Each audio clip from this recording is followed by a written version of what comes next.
Now, earlier this month, when Brazil vowed that it had stepped up protection of the Amazon rainforest at the COP26 summit, back home several dredging rafts operated by illegal miners began gathering in a gold rush on the Madeira River, a major tributary of the Amazon. Today, there are at least 300 of them floating hundreds of miles.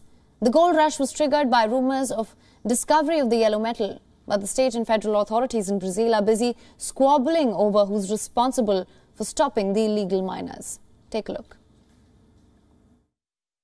Hundreds of illegal miners are dredging for gold along the Madeira River in Brazil's Amazon rainforest. A Reuters witness spotted plumes of exhaust coming from the rafts, indicating they're vacuuming the riverbed for the precious metal. No one is stopping them, as state and federal authorities dispute who is responsible. Danicle Aguiar is an activist with Greenpeace and says nearly 300 rafts have been there for at least 2 weeks. The impression that all this gives to everyone who looks on from afar is that the Amazon has truly become a free-for-all, where everyone does what they want, when they want to. There is no longer a discussion on whether the state or the law will prevail. In the spiral of destruction that the Amazon is facing, this is something that I've never seen before in the region, and I've seen a lot. Rumors triggered the gold rush a few weeks ago as world leaders gathered at the UN climate conference in Glasgow. While there, Brazilian President Jair Bolsonaro vowed to step up protection of the Amazon rainforest. But it seems no one is willing to crack down on this latest violation.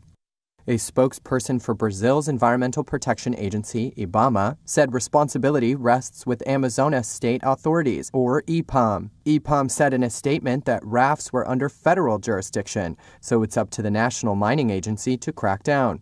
The National Mining Agency said it only oversees legal mining, while criminal activity was a matter for the police and courts. Federal police said it was looking into how to deal with the problem. For 4 years, authorities in Burkina Faso failed to curb an Islamist insurgency. Years-long violence and bloodshed have left thousands dead and more than 1 million have been forced to flee their homes. In a recent attack on a military outpost, 49 paramilitary police officers were killed by the insurgents. Our next report is more.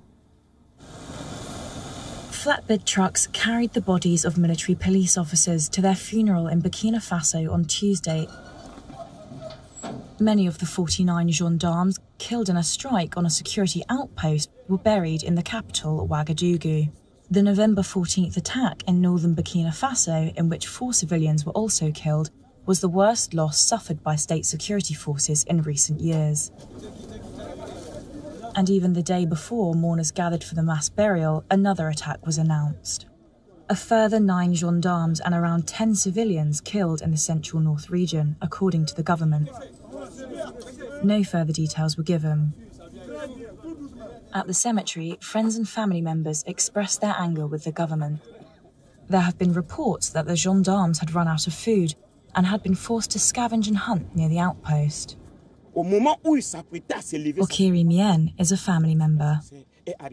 What's painful is to know that you were communicating less than 3 hours before with a family member who was telling you that he was hungry and thirsty. He and others also objected to the manner of the burials, with some saying their loved ones were being buried like dogs. WION is now available in your country. Download the app now. Get all the news on the move.